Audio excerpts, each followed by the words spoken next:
Thank you, recording শুরু হয়েছে। হ্যাঁ, আসসালামু আসসালামু আলাইকুম। আজকের জ্যাকি আপা আসসালামু আজকের অগস্ট মিটিং এ আমরা সবাই একত্রিত হয়েছি। আমরা এখন আজকে একটা প্রজেক্ট নিয়ে আলোচনা করব। তবে তার আগে প্রথমেই আমরা জ্যাকি আপা সুদূর আমেরিকা থেকে আমাদের সাথে জয়েন করছেন। আমরা খুবই কৃত হয়েছি। জ্যাকি আপা বাঙালি লেখকদের লেখিকাদের নিয়ে একটা পেপার তৈরি করেছেন, চমৎকার একটা লেখা। আমরা আশা করছি এবং জ্যাকি আপা এখন আমাদের ওই লেখাটা পড়ে শোনাবেন। আমি আমার মাইক অন অফ করছি, জ্যাকি আপা কথা বলবেন এবং মাশরুফা এই অংশটা আমার মনে হয় রেকর্ড হবে। জ্যাকি আপাকে আমি আমন্ত্রণ জানাচ্ছি তার লেখাটা পড়ার জন্য। জ্যাকি আপা। অনেক ধন্যবাদ মার্জিয়া। আসসালামু আলাইকুম everyone. Good morning from ওয়ের I am. Good evening, afternoon আপনারা যেখানে আছেন। আমি উমেন রাইটার্স ইন বেঙ্গল নিয়ে কিছুটা কাজ করেছি। আমি জাস্ট আমার লেখাটা পড়ে শোনাবো এখন আপনাদের। You can just ask me, am I audible? Yes? Okay. Bangla literature is as old as 1300 years old. Bangla prose was first developed in Chorjapot in 10th and 11th century. Rupa Goswami, 1489 to 1564, had written a book titled Karika, where there was Bangla writing. There is evidence that there was Bangla writing. This information has changed the age-old notion that Bangla literature developed after the Fort William College, which was established in the 1800. Of course, Fort William College has facilitated the printing and publishing of Bangla books. Women writers in Bengal, however, have written poems, gathas, puthikas in the last 1200 years. We found women writers in Vaishnavi Padavali, written between 950 to 1600 AD. These were poetry focusing on legend of Radhakrishna. In 1550, Chandravati, a poet born in Kishorganj, wrote Ramayana. Although she couldn't complete it, she wrote it from Sita's perspective.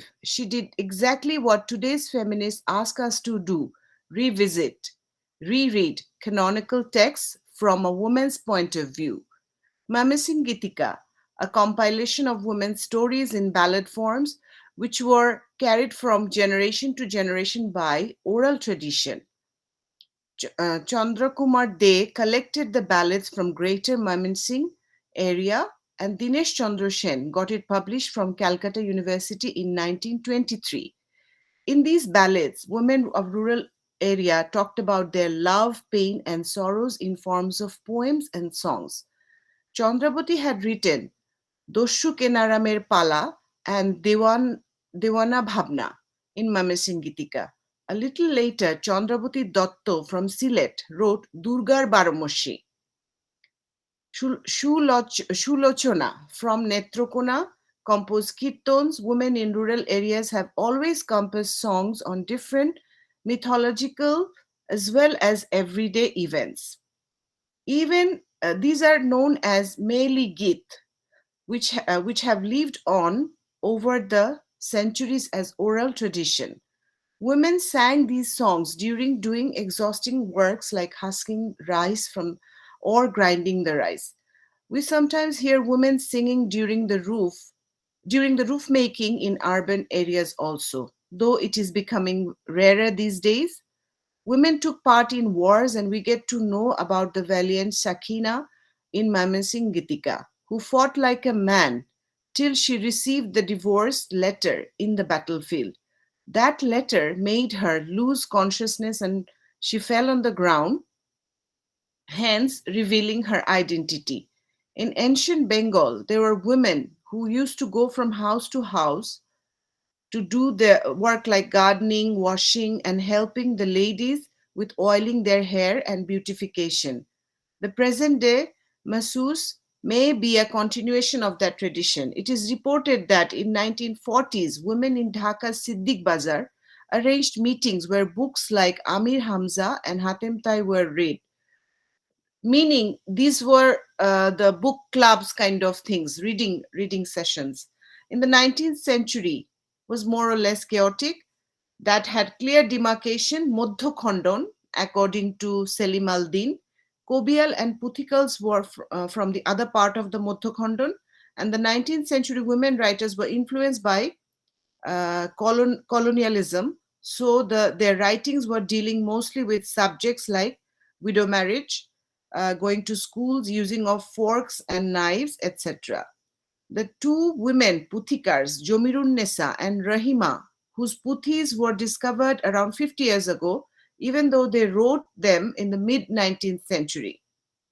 Alaul's Padmavati and Bahram Khan's Laili Mojnu were rewritten by a writer named Rohimun Nessa in Chittagong. She wrote them in 18th century. Bhranti Bilap and Durdana Bilap were also written by her. Nawab Faizunnesa, we know about her. 1834 to 1900 was the creator of Loop Jalal.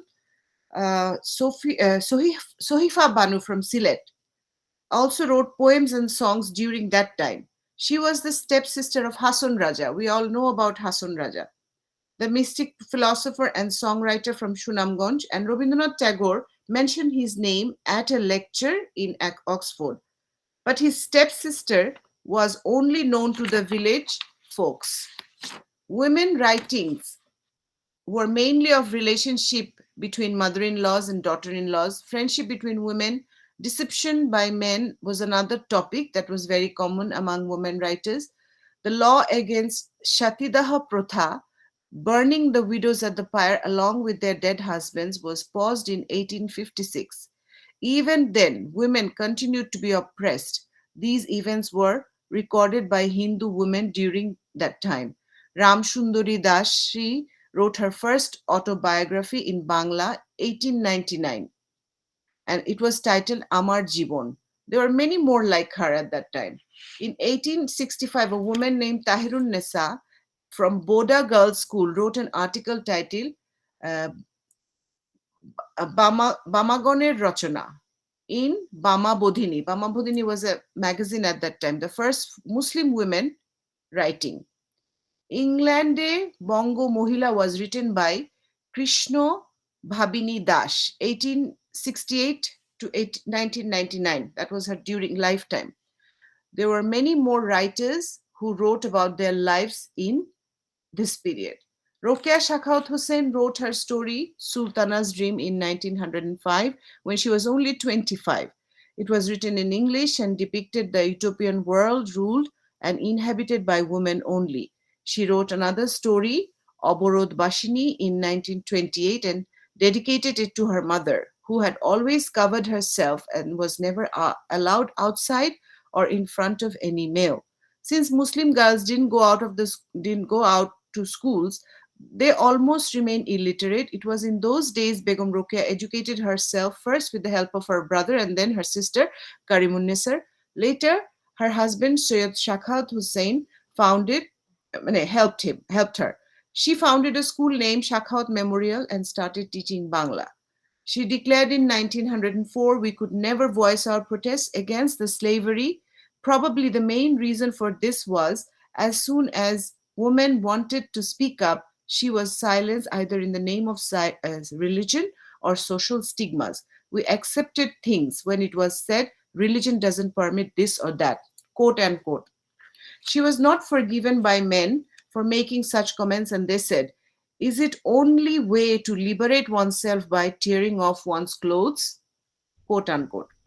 We may recall Mary Wollstonecraft, who was called a hyena in petticoat by men in 1792 for writing a vindication of the rights of women.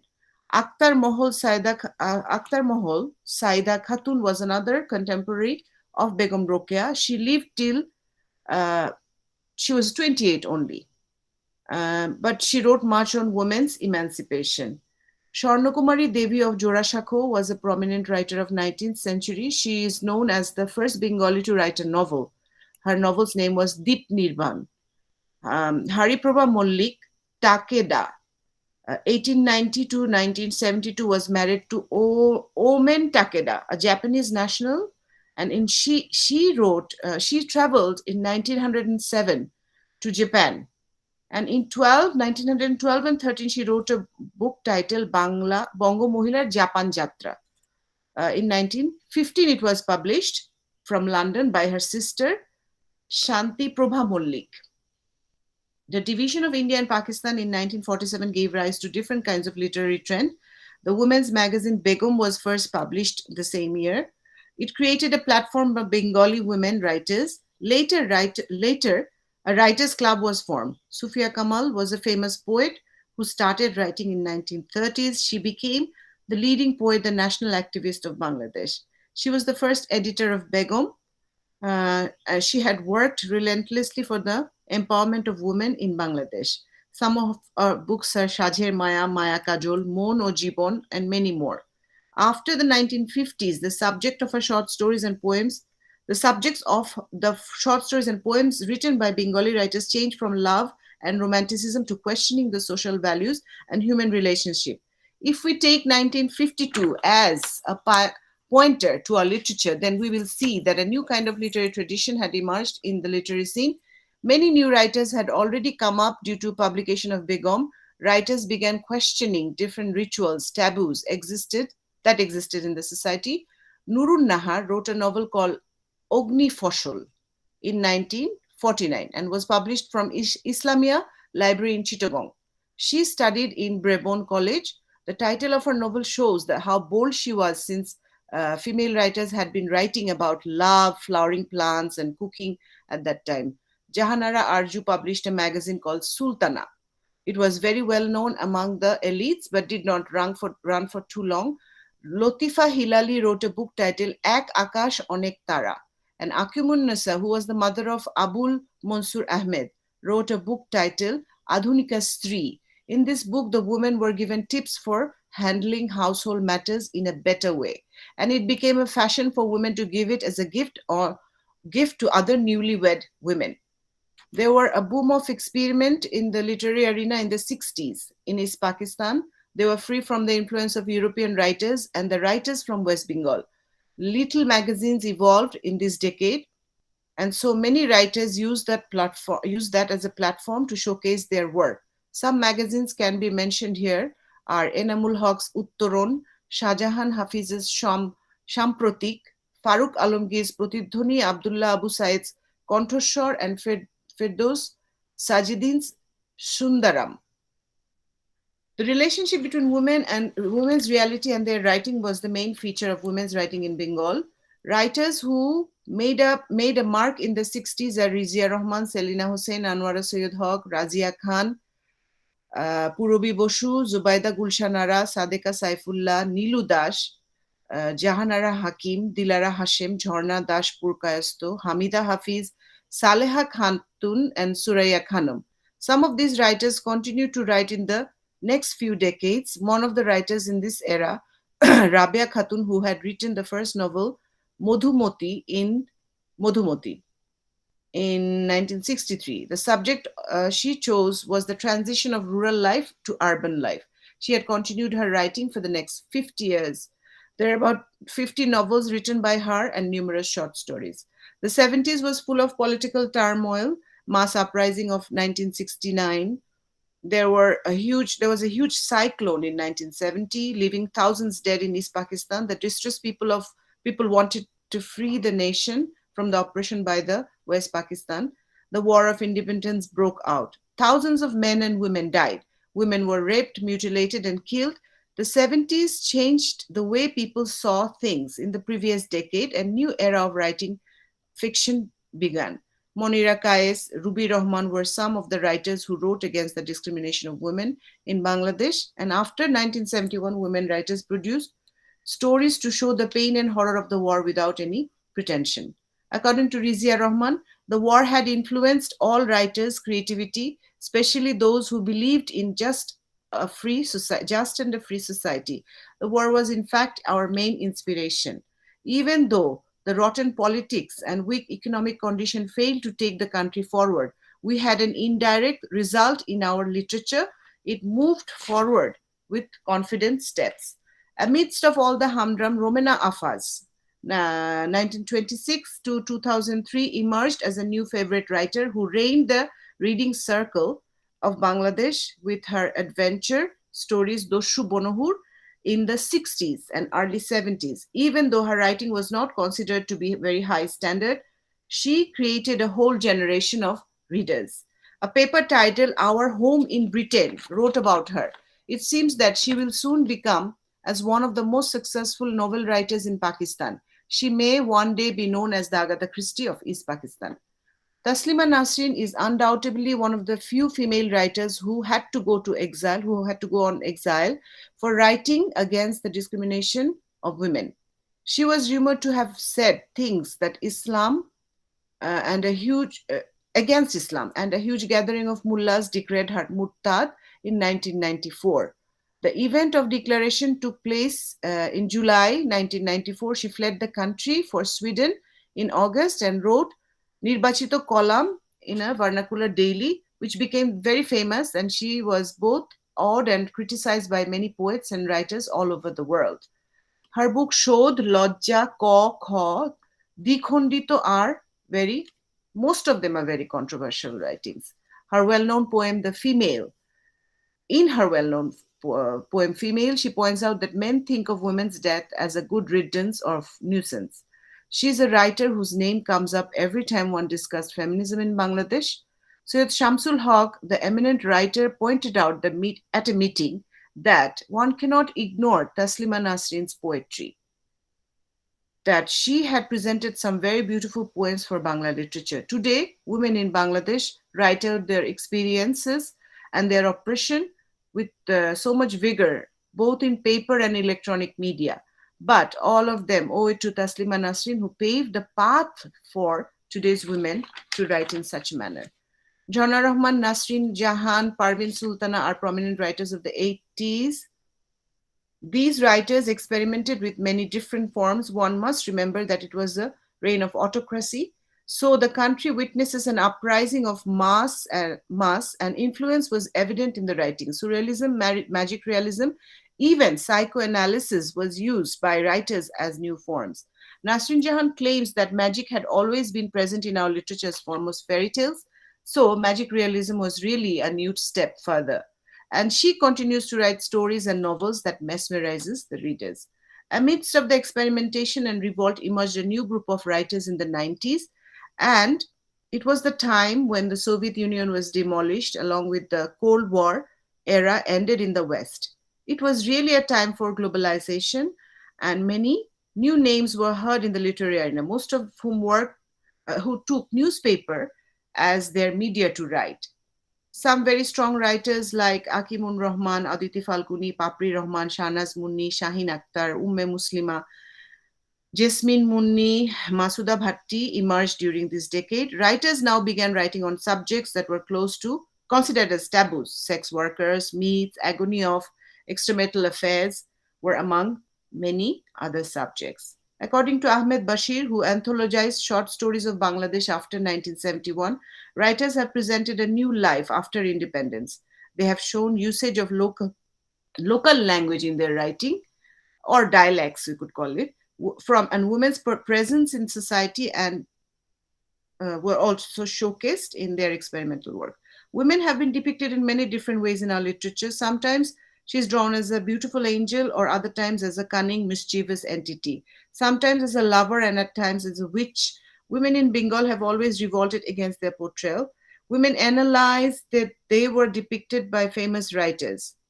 They have questioned about female sexuality. They have questioned the fact that women's body has been treated like object year after year. Anyone going through the literary tradition will find that various elements have governed Bangla literature since 16th century. Puthis, Gitikas, memoirs, personal diaries have been written by women of this region way before they wrote short stories and novels. Some writers speak of women's suppression in a context of marginalization of other groups and genders. Feminism is part of larger consciousness of oppression, along with racism, ageism, and classicism and sexual orientation. Writers like Bodrun Nahar, Shagufta Sharmin Tania, Malika Parvin, Afsana Begum have touched on unconventional subjects like lesbianism, stream of consciousness, and others. The new Bangladeshi writers writing after 2000 have tried to bring in women's consciousness, activism, heterosexuality, and many other subjects that were previously unknown to readers. A lot of experimentations were done by the readers. It's a bit long, I'm sorry, but thank you all for listening. Jackie আপা চমৎকার একটা লেখা পড়ে শোনালেন, আমরা মুগ্ধ হয়ে শুনলাম। খুবই সুন্দর গবেষণা এবং প্রেজেন্টেশন, খুব সুন্দর। ম্যাডাম, এখন কি আমরা আবার আলোচনায় চলে যাব এবং রেকর্ড বোধহয় বন্ধ করা হবে? Yes, we can now. First of all, thank you very much, Jackie, for that dense paper. ওখানে অনেক তুমি ইনফরমেশন দিয়েছো, অনেক অনেক ধন্যবাদ। আর ওখানে ভোর 3টার সময় তুমি উঠে আমাদের মিটিং এ যোগ দিয়েছো। It's okay, Appa. It's now 6. Beyond 6 o'clock. Kota baje? Time ta dekho. Anyway, so এখন আমরা আমাদের প্রজেক্ট নিয়ে কথা বলবো। তো এখন রেকর্ডিংটা আমরা বন্ধ করে দেব। আমাদের